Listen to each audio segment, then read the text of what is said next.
Call of Duty Modern Warfare 2 is starting to feel a little stale, so Luke and I decided, hey, why don't we force ourselves to play Call of Duty Infinite Warfare for a week straight? What could go wrong? Interestingly enough, when Infinite Warfare originally came out, it was one of those games that I just bought after seeing some buzz about the game and the Modern Warfare Remastered add-on being included. I mean, this was back in 2016, so I don't really remember all of the details, but I know for a fact that Call of Duty Infinite Warfare was a Call of Duty game I picked up, I played it maybe twice, and then put it down and never came back to. Maybe I was just really burnt out of Call of Duty games, and 2016 was a big year for gaming in general, so maybe we should take a closer look at this game. And oh boy, did we spend a week here. Okay, so day one was kind of unexpected. We kind of picked to play through this game on a whim. It was kind of just sitting there in my owned games section on Xbox.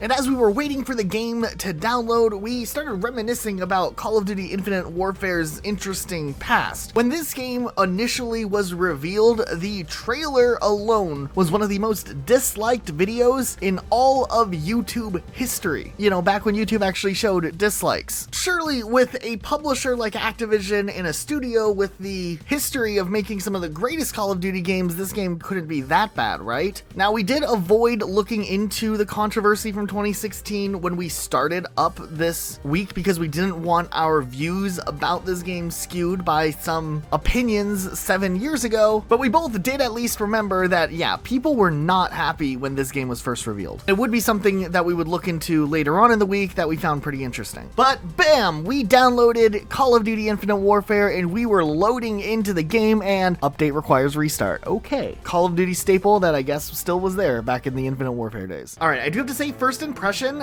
the menu music of this game does kind of slap. We decided just to start things off and try to get a first impression by hopping right into multiplayer. There's of course campaign and zombies mode that we also would take a look at later on, but this is Call of Duty. We want to check out the multiplayer first things first and kind of get a taste for the game. Now, the numbers on this menu here were kind of glitching out. That was maybe a red flag right away. 30 minutes of searching. We didn't find a game. We were just sitting here. Occasionally we get like one player who would join. At one point, someone with a microphone joined the lobby, so we quickly jumped into game chat to try to talk to him and maybe interview him, figure out why he's playing this game all this time later. He immediately left when we started calling out to him. We eventually backed out and decided to try to matchmake separately, thinking maybe the fact that we were partied up in a group of two was killing our chances of finding a game. Surprisingly enough, after switching this way, we did find a game, and then I was able to invite Luke into my current game session, though it would mean that we wouldn't always be on the same team. But hey, we were at least able to play something here, and that was a plus. Okay, first things first. This is Terminal from Modern Warfare 2 and 3, right? It looks actually pretty cool. I didn't hate the design of this map. It felt true to its original form, but also like in this new aesthetic that's presented here. I'm gonna go ahead and praise this remake of a map. It looked pretty great. Okay, this game is so fast paced. I mean, these people are popping, running, flying, jumping, doing all sorts of things, and I'm trying to catch up because I'm mostly used to playing games like the new Modern Warfare 2 or Rainbow Six Siege, which are way slower paced than whatever's going on here. Now, the movement style in Call of Duty Infinite Warfare is actually that of the same mostly as Call of Duty Black Ops 3, which is interesting because I think Black Ops 3 was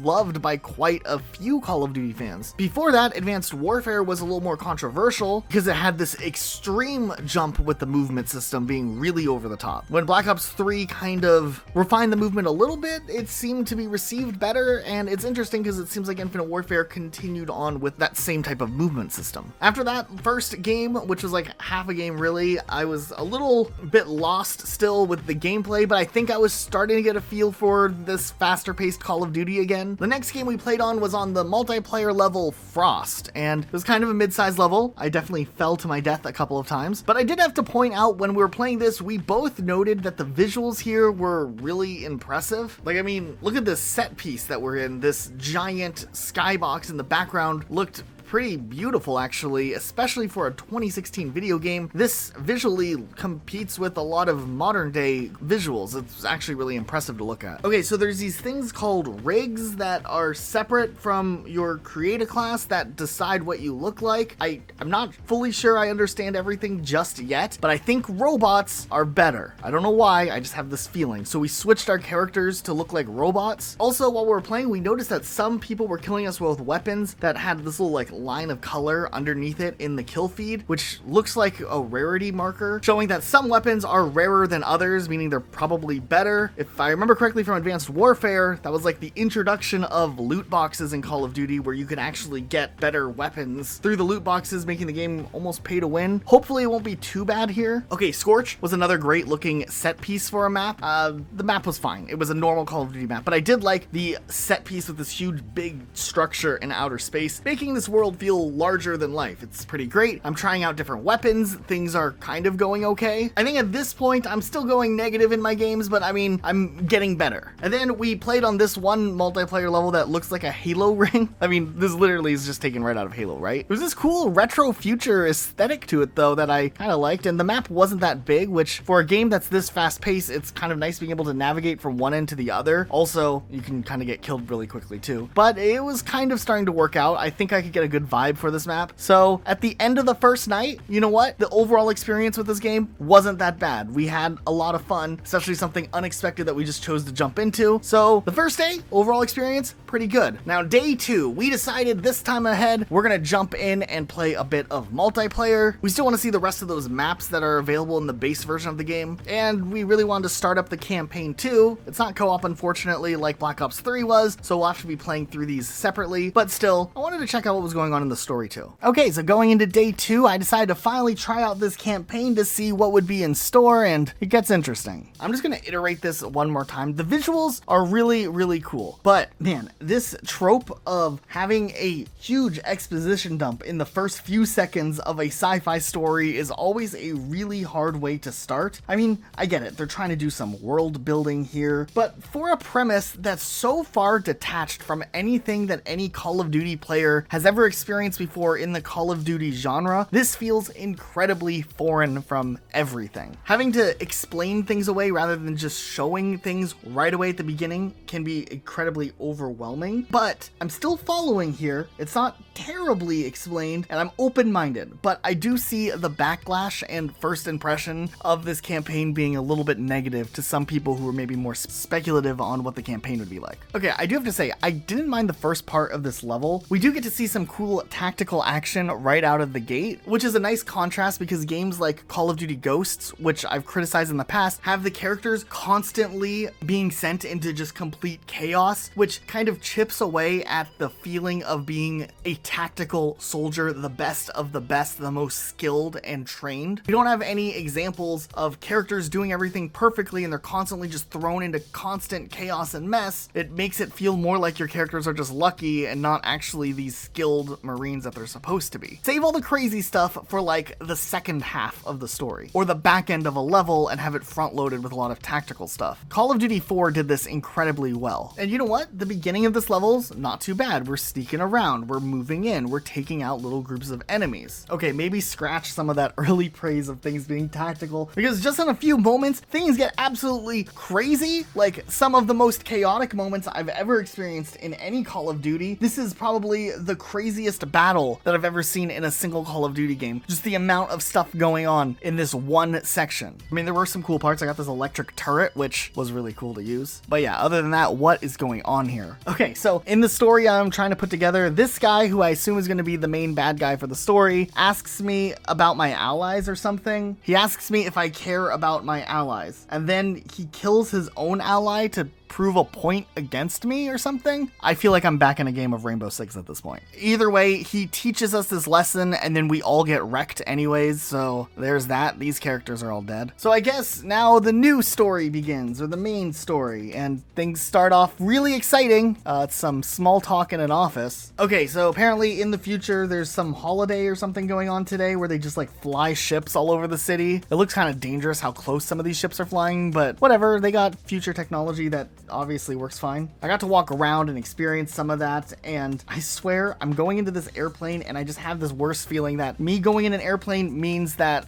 it's gonna crash. We meet this cool character named Ethan. I have a feeling he's gonna be like the fan favorite, and the plane crashed. There's a few moments of just absolute chaos, but once you get your grip, the city being destroyed while you in it is actually kind of cool. Once again, the visuals seem top notch. This part with the tidal wave coming in looked really cool, and there's just like other couple of moments that really just looked like neat set pieces for an action game. A lot of the gunplay does feel like a regular Call of Duty game, which is kind of a nice familiar feeling, though these robots kind of suck, especially this one that just grabbed me through the ground. I don't think it's supposed to do that. We then go into this like space part where everything is like blowing up and you're just trying to fly your way through it, you know, just like the Call of Duty game that you remember. It's okay, it's just there's already a lot to take in, and now all of a sudden we're in space flying around. Okay, so some more stuff happens. I guess now we're the commander of the ship all of a sudden because we're the highest ranking official or something. From there we end up going to this moon base to go attack, and honestly this level was kind of fun. I mean, the moon base interior is really cool. I liked that, and I liked navigating through the sections. It kind of was reminiscent to some of those better Call of Duty games where you have a mix of closer interior sections with a little more large open areas occasionally as well. The window mechanic is interesting here that they threw in that decompresses the air. I am not a fan of the checkpoint system in this game though. I died to something really dumb or random, like getting punched in the face, and then it would take me all the way back to the beginning of the level, like it would miss the checkpoint, or it just felt very uneven compared to other Call of Duty games. But this level overall wasn't too bad. It got a little bit long towards the end when I had to like go fly another ship and do some other stuff, but I was able to clear it in one sitting, so that was good. And for the most part, it was overall a pretty fun level. There were a couple of cool cinematic parts thrown in there as well, but it wasn't bad by any means. I'm still not 100% sure what the story's about. I mean, it seems like there's some guys on some other planets that, like, I don't know, want to do some bad stuff and we're trying to stop them, so that's where we're at right now. So after all that, we decided to take a break there and play maybe some multiplayer for a little bit. Now, after searching for a game for about half an hour tonight, we weren't having any luck. Now, mind you, we were playing once again, this time at 6 in the morning. Not the best time probably for finding a multiplayer match in Call of Duty Infinite Warfare, but whatever. We couldn't find a game, and we decided to just try to look around the maps and see if we could play against some bots on veteran difficulty. And these things are cracked.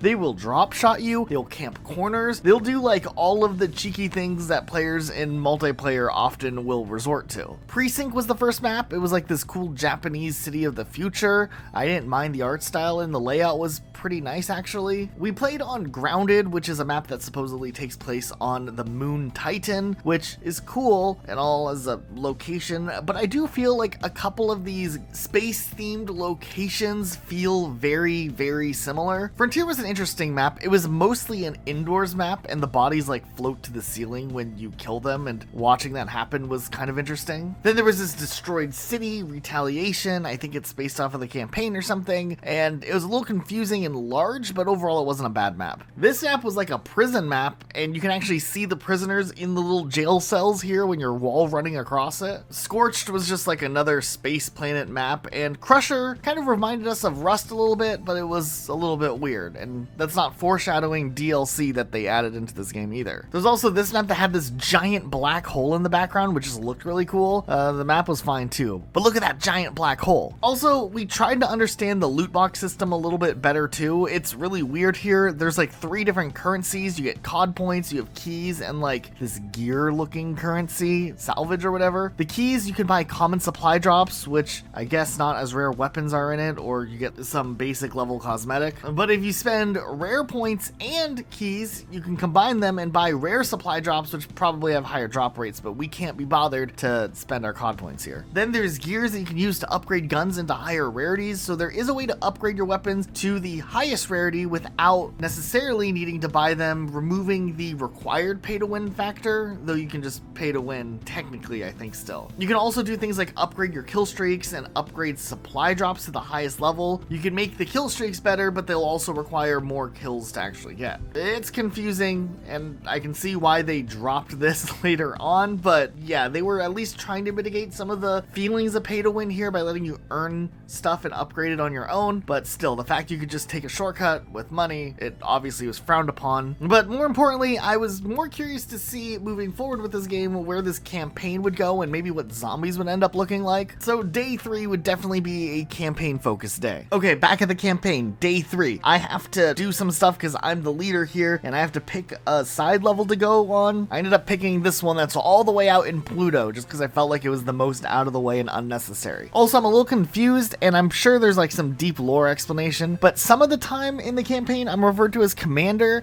and other times I'm referred to as Captain. Which one is it? I'm the captain of the ship, I think, but I'm also the commander, but I think my rank is Captain, or is it Commander? I don't know. And this is something that is ever present throughout the campaign. It doesn't clarify. I think I might be in the wrong because maybe I don't understand military ranking. I do find the inconsistency between characters and what they refer to me as interesting, though. So this level out by Pluto is pretty interesting. It's like a sneaky level. I get to sneak around. I get this little undercover suit, and I walk past everything. I do have to kill some enemies towards the end of the level, but this was a pretty short and easy side quest that was required. During the next big level of the game, that's like a main level, it was a little bit interesting. I always found that I was the character that was required to lift things up and open doors and whatnot, even though we have a giant robot that's probably way stronger than me who could help out in these things. Technology of the future, am I right? There's this section where we have our own giant mech working alongside us, and then they have a giant mech, and I was expecting the two mechs to fight it out, but instead our giant mech just stayed back and didn't do anything, and I was required to fight the giant mech completely on my own, which I did. A little bit later in the campaign section, we go to this one place where we're trying to maybe rescue some people. I don't really know why we're here. I guess there's like a distress signal on this meteorite, and we're trying to figure out where it's coming from, and it's like really hot, and there's this like day-night mechanic as the meteorite comet thing is like rotating. There's actually some horror elements implemented into this level with these robots, and it's kind of badass, I'll be honest. This was a well-designed section for a Call of Duty campaign. It was something unique. I probably could have assumed something like this could happen, but at least the way they presented it was relatively unique. Okay, at the end of the level, there's like some big story stuff that happens. Apparently, this one guy falls, and he's like, yeah, go on without me. But then our other guy is like, no one gets left behind, and like jumps out of the helicopter to go save him. And then my character, who's like the commander or maybe the captain, is yelling to wait and not take off. But Salt, I think is the character's name, is like, no, we gotta go. And we literally almost explode and die, but we just barely get out alive, and we left the two people behind, obviously. Then my character is mad that we left them behind and that she didn't follow orders to stay, but very obviously so, if she didn't make that decision, everybody on that ship would be dead. I think this is like going to be a big plot point later on, and there's like some development here, so I want to make sure I included it. You'll see what I'm talking about in just a moment. Going into day 4, I wanted to make sure that we finished up the campaign here because there's still a little bit of ground we want to cover. We still have to look at zombies, so it's time to jump into the last act of the campaign. Right away, I realized I could punch this computer, which is awesome. I don't know, you definitely can feel that we're in the third act of the story because they're coming up with some big old plan. Now, I do wish that the story itself was maybe a little more clear cut into what's going on, why things are the way they are. I mean, they kind of described some stuff at the very beginning in that exposition dump, but there is not a whole lot of understanding what is going on or like what the enemy's motives are. We just know that there's a bad guy and we gotta go and get them back, and they're talking about their big plan, and I really don't know what they're actually talking about, so I'm just kind of sitting there nodding my head like, yeah, we're gonna do this plan and it's gonna go well, but I don't really know the details of it. Going into the next section, we're in this like epic chase scene, which is actually kind of cool to chase this guy down who's running, and they scripted this level very well. I really thought that I'd be able to kill this guy if I shot him enough times, but I don't think you can kill him prematurely. I think you have to run it all the way to the end of the level, which is a little disappointing, but I mean, they shaped it well enough where you feel like you have some choices in how you pursue the guy, and you can run past the enemies and try to evade them the best you can. I do think it is funny that after all of that chasing, my character finally catches him just to get beat up by him. Nonetheless, this guy, I guess, had like a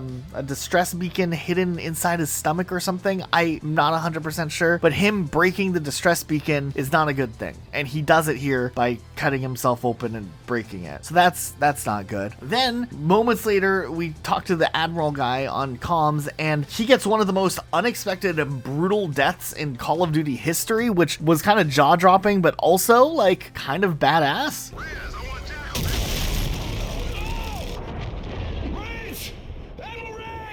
I mean, that's totally brutal, but kind of awesome for a Call of Duty game.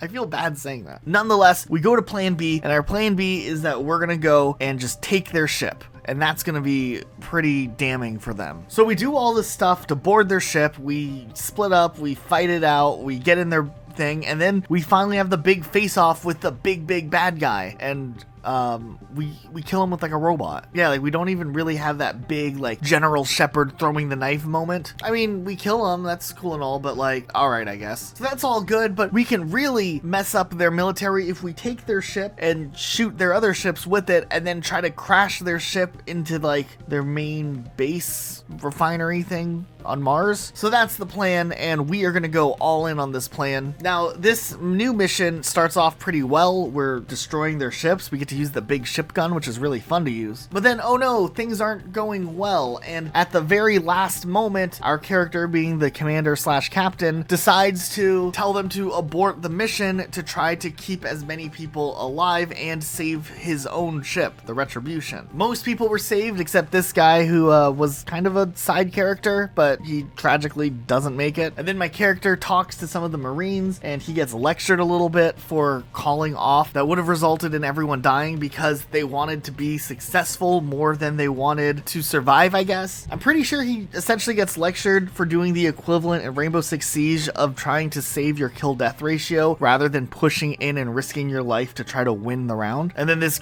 character's like, hey, team kill if you have to, but make sure you go and win the round. Plant that diffuser and win it. But they have a plan C, fortunately, so they're gonna go and try to do everything they can to destroy their like little base thing. And this next level goes crazy. There's a lot of enemies every corner that you see. At one point I even got stuck in this death loop here and I couldn't get out of it. I just kept dying over and over and over again because I got a checkpoint right when I was jumping over this gap, so I just kept spawning in the gap. Eventually I did get out, but I was stuck there for a long time. Okay, and then I think the game's trying to like set up a little like theme of like sacrifice for the greater mission or something like that. And we get like one after another, the entire cast just gets killed off. Like Gator here tragically dies because he just pushed me out of the way for no reason, even though I could have taken cover on my own. Our air support runs out of ammo, so our commander guy says, yeah, just crash your plane into the enemies instead. And he's like, okay, so he's dead. This guy just volunteers to stay behind, and I'm pretty sure he's not gonna make it either. I think Mac's death out of all of them seemed the most awkwardly silly in the way that it played out. Let me go before it blows. Captain, please. The mission. Let go.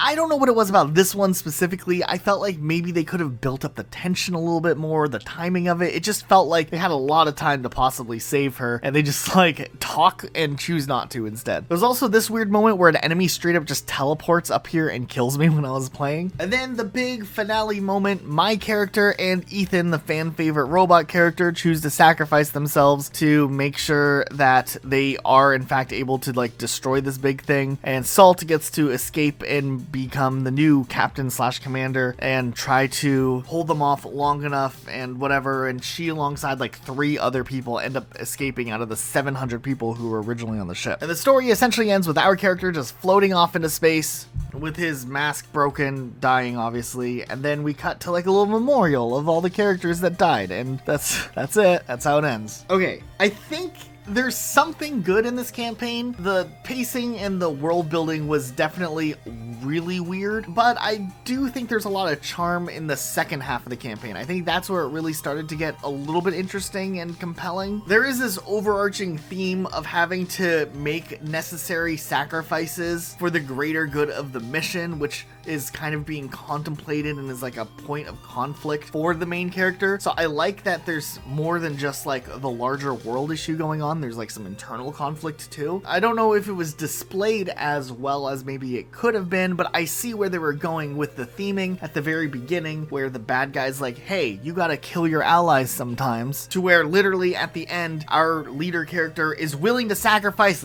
anyone for the mission, and he has to just choose to let go. The moral of the story is just to let people die. I think. I don't think that's what it actually is, but you can see how maybe it wasn't presented in the best way for character development. They were going somewhere with it because he didn't want to let that one guy die, and that was like, no, he was angry about it, but then he's willing to let go in the final level, showing that he did go through some sort of growth, and then finally puts himself on the line and sacrifices his own life too. I think I kind of liked the second half of the campaign better, but overall I feel like there could have been maybe some other plot threads tied in to just make everything more compelling, specifically the larger ensemble cast. I feel like there was a lot of characters that had these deaths that we were supposed to care about, but the characters were barely even explored in the campaign. This is something that's commonplace in a lot of Call of Duty games, especially the older ones, but with how this game is trying to be more cinematic and more narrative driven, I feel like they could have written up some of these characters a little bit more. Oh well, this was during a time where Call of Duty was contemplating whether or not campaigns were even needed in Call of Duty games. We got one more with World War II after this, and then Black Ops 4 got its whole campaign cut out altogether. So at least this Call of Duty had a campaign. But now we go to day 5, which was the day we finally got to play zombies. And I was excited for this one. I did play a bit of zombies when this game came out, and I remembered decently enough liking the zombie map, as confusing as Infinite Warfare Zombies truly was. Now get this is actually the first time ever Infinity Ward had their own zombies mode in a Call of Duty game. Typically before, Treyarch was the only studio that had zombies. Infinity Ward's last title, Ghosts, had Extinction, which were like aliens, but it was something. It was actually not that bad. Advanced Warfare eventually got its own zombies mode in DLC, which was Sledgehammer Games, but this was the first time Infinity Ward got to take a crack at their own zombie mode, and oh boy, does this map actually live up to what I remembered. The first and base zombie map that comes with this game, in my opinion, is one of the coolest designed zombie maps of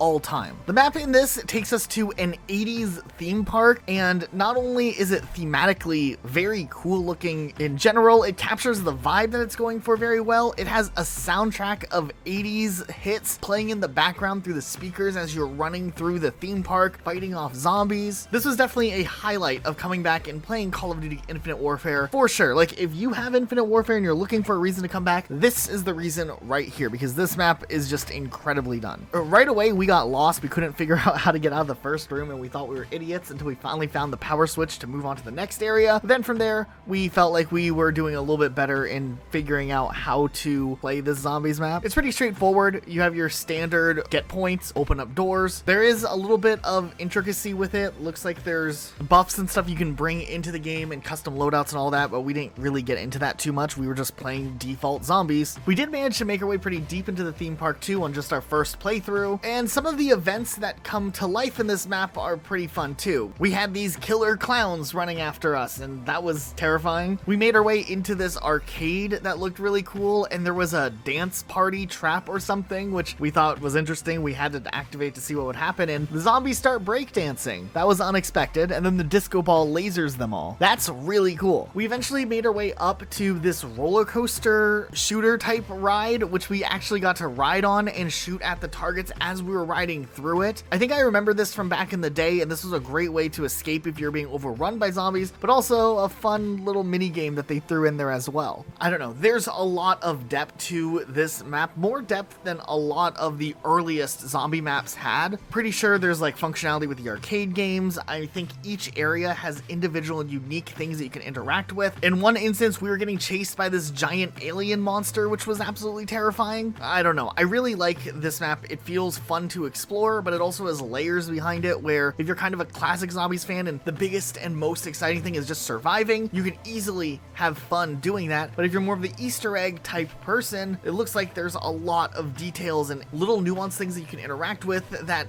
really can keep you engaged with this map as well. It is definitely an underrated zombies map by far. Also, just looking through the DLCs of the other zombie maps that have existed, they look a lot of fun too. And I do remember that these maps were also really well received as well, I think at least. We would be down to play them, but the fact that Activision is still $15 per DLC in a game that is literally 8 years old at this point is a little bit ridiculous. Matter of fact, while we're talking about this specifically, Luke and I also took some time to look at the multiplayer DLC maps that were also bundled together, and man, when Infinite Warfare came out, I think because there was backlash with this game, they really tried everything to get players on board with Infinite Warfare, and besides the DLC maps, just having a lot of really really interesting locales, in every DLC map, they also took an iconic classic Infinity Ward map and brought it back into Infinite Warfare. So when we're looking through maps that were in the DLC, we saw maps like Rust, even Resistance from Modern Warfare 3 was in there, and man, those maps would have done so well if they were just base maps. This was kind of towards the end of times where Call of Duty would charge for map packs before they shifted to the free map updates that they do nowadays, and man, this game would have been really cool if we could have gotten to experience those. I think some players would have maybe stuck around a little bit longer. I don't think paywalling things like that was a good option. Okay, or at least we weren't going to buy any of the DLCs, but then Luke decided, hey, you know what, let's just get that last DLC and see what it's like. Luke's a big fan of the thing, so we had to check it out. Now, we were surprised when we loaded up on this zombies map to be immediately attacked by the extinction things, aliens from Call of Duty Ghosts, and these things are absolutely brutal. They do not give you a chance. We tried this for a very long time, like a couple of hours, and we couldn't get very far. We kept getting overrun. We would run out of ammo. We'd be trying to outrun them. We'd get cornered, and maybe we're just really not good at this, or we need a lot of practice, but this is definitely a very, very challenging mode. It's not really set up like the extinction mode from Ghost, but it was interesting that they brought these back for part of this map. Now, apparently later on in the map, you can get zombies as part of the level, but we weren't able to actually get that far, so we're not very good. If anyone wants to add us on Xbox and show us how to get further, be our guest. On day 6, it was our second to last day, and we wanted to reserve our last day for a little bit more multiplayer, and we also wanted to maybe look into the game itself to kind of get a feel for what went on here. But one of the things that released with Infinite Warfare and is an option on the main menu is Call of Duty 4 Modern Warfare Remastered, which is crazy to think about that this game included a remaster if you bought the special edition. Like we said before, they really wanted people buying this game. Now, there's two ways to look at things. The first way is just look at the campaign itself, which I've played through the campaign on veteran difficulty in this remaster, and it's a very solid remaster. It looks great, it plays the way you remember, and that is great. The multiplayer, on the other hand, I'm not too sure if I can pinpoint exactly what it was that felt off about Modern Warfare Remastered's multiplayer experience, but something definitely felt off. Now, when it first released, they only had 10 maps, and I think the plan was to re-release the other 6 or so maps that were originally a part of Call of Duty 4 back in the day as DLC. Though there was a lot of backlash before the game even came out, and I think they reversed their decision on that and said they would include those other maps for free in an update. Though one thing that was kind of bad that they did is they re-released the original Call of Duty 4 map pack from back in the day in this game for the same price it originally was 10 years earlier. I don't know if I can really get behind that. That's a lot of money for